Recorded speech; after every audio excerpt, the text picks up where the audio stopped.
Est-il utile de présenter cette grande championne, puisque vous l'avez reconnu, c'est Pénélope Le Prévost qui est en piste. Et oui, je vous l'ai dit, il y avait un plateau extraordinaire au Touquet, donc Pénélope Le Prévost est là, associée ici à une toute nouvelle jument, Ija van Stropakelen, une jument de 9 ans, BWP, une fille de Calido. Grande jument. Jument qui avait été montée à 7 ans par Roger Yves Bost, puis par Timothée Anciaume, avant que Pénélope ne la récupère en octobre 2015. Une jument avec des gros moyens.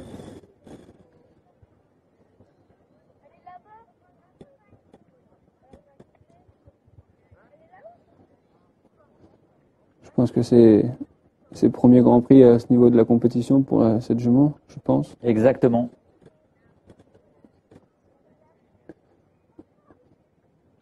Puisqu'avant le Touquet, cette jument avait fait les concours de Verrer et de Lanaken.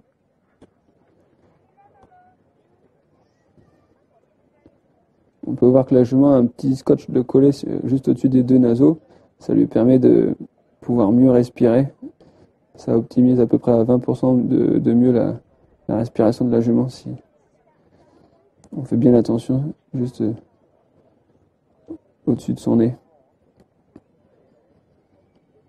Et le dernier auxerre pour Pénélope Le Prévost et Ija van Stropakelen avec bien entendu un parcours sans faute, super. Un parcours vraiment aussi mené rondement, facilement, ouais. On dirait. Pénélope est très expérimentée. Évidemment, la cavalière de l'équipe de France qui est sans doute l'une des cavalières qui possède l'une des meilleures écuries au monde.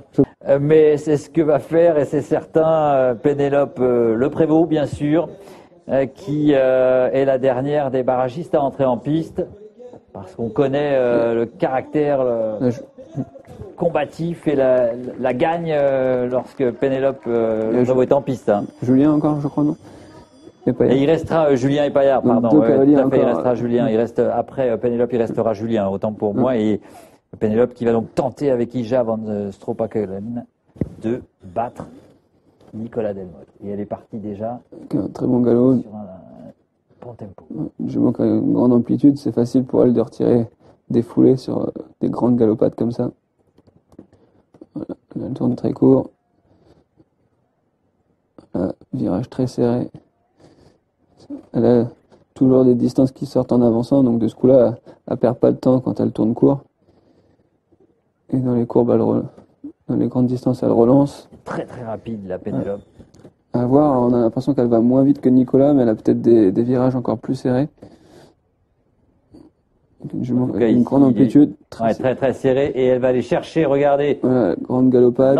Longue galopade pour le dernier auxerre, sans faute, le chrono, 41-71, elle bat 2 secondes. Nicolas Delmotte, elle bat Nicolas Delmotte de 2 secondes. Voilà, donc incroyable, hein, parce qu'on a eu certes l'impression que Pénélope est allée très vite avec cette jument Ija van Stropakelen, mais c'est toute l'expérience de Pénélope, c'est le tracé, l'équilibre qui l'a fait vraiment aller très très vite. Et d'autant que ce couple ne se connaît pas depuis très longtemps. Hein. C'est toute l'expérience de Pénélope, vous l'avez dit Thomas, qui fait la différence. Et